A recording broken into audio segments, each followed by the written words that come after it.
Hello and welcome to the Observed Conversations channel. I am VR Sampath, retired IPS, aka Sampath Ramanujan MFA. For more details, click the link below. Please subscribe and click the bell icon. Thank you. Let's get into the topic for the day.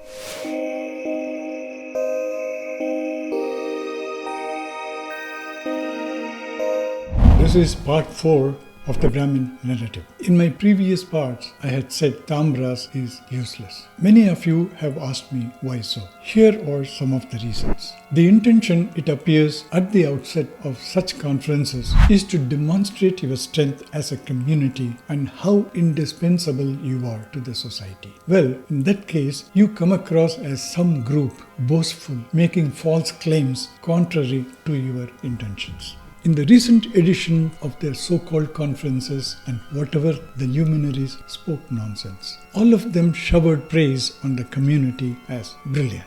Bosky, a comedian, was the main attraction. He is basically a joker by profession, and I mean it. He writes, speaks, or cracks jokes. He earned some name in the jokers community. Because he is a known Brahmin, he has been given an opportunity to speak.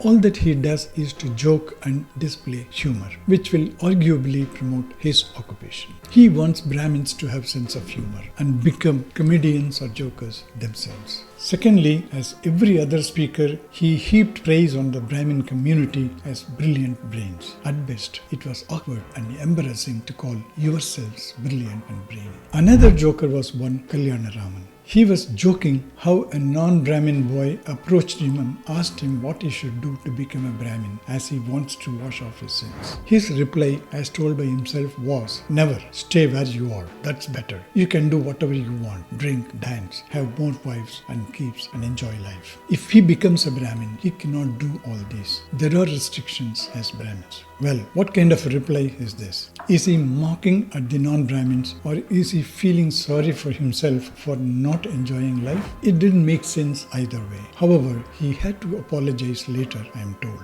Rightly so. What Bosky forgets is that are jokers. Not a single person is serious. Cho, S.V. Sekhar, Y.G. Magendra, Crazy Mohan, Ramamurthy, any number of them. All of them are known for their sense of humor. In fact, a particular style of humor which is called sarcasm or Nayandi. It is this which brought them a little fame and familiarity among Brahmins in particular. With jokes as background, when they try to make some serious point, they are not taken seriously. The need of the hour is not humor or jokes, but some serious stuff. Brahmins, if they want change, should actually give up humor. They should have a serious leader who is not known for jokes. Gurumurthy fits the bill, but he has other issues. Ego perhaps, I don't know. Or his aim is only self-glory, not uplifting the community. Subramanian Swami is no joker, but he has other problems. In all, there are no actions from Brahmin. There are only reactions. All actions come from the so-called bad guys. As usual, these conferences have been targets of memes by the so-called anti-Sanghis.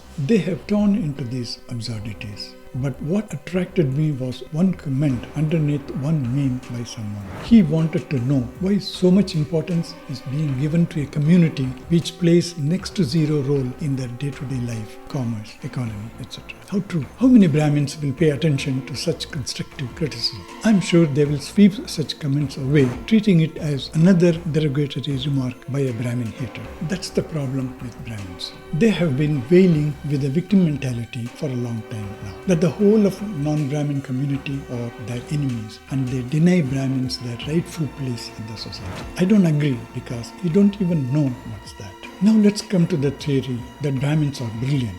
They have extraordinary brains. Who says so? They themselves to themselves. Did a non-Brahmin say that? Doubtful. In fact, a praise should be given by another. Self-praise is a disease. Now to the claim about their brilliance. No doubt some of you have made it in life, even Nobel laureates. So are other communities. Otherwise, as a community, you did nothing special. You have certain habits and language and maybe a little memory to retain what you study. That doesn't account for brilliance. You have remained mediocre. To blame others for this state of affairs is not fair. In fact, that unknown commentator of an anti-Sanghi meme who was actually brilliant. He saw the point which none of you could. Life is a war. Others are fighting for their rights. Are you fighting for yours is the question. Don't take on your old argument that you are no warriors, you are only pundits. It's precisely this old role imposed on you is the problem. You are not able to live up to that role, nor a modern one demanded of you. You are neither here nor there. What do you need to do? First, give up the notion that you are brilliant, that you have camphor brains. Get real. Have patience and humility, the lack of which gives a bad body language. Forget your assumed direct connections to God, even briefly, and connect with the society. Next, give up your so-called sense of humor, or at least suspend it. Get serious. Thirdly, stop playing victim. Get a life. Make legitimate demands from the society. Fight for them if necessarily, democratically. If you keep claiming you are unique and brilliant, then you don't deserve to have any demands, except that things should be given to you on a platter because you are brilliant. Another aspect, take action, however small or silly, instead of just reacting to others' actions. See how others keep doing something or the other. It may look and sound silly, but who cares? They succeed in keeping you busy and diverted. Take for instance, a pen memorial in the sea. Silly, but how the media and the social media is buzzing. Or for that matter, the Rafael watch and receipt issue. Fodder for discussions for weeks. Where are you, Brahmin? Who is talking about you? Getting serious means start thinking in terms of the community and how can you play a positive role in the society as a community. You have to forget self-glory and think of common good. Some suggestions. Get together and start a Brahmin party. All India Brahmin Munnetra Kazhagam for a name. BMK. How is that? Have a manifesto and demands. Find an alliance and assure them 5% votes or so. Find a berth in the cabinet or houses both in the center and the states. Get heard, get active, get done. And no jokes please. Thank you.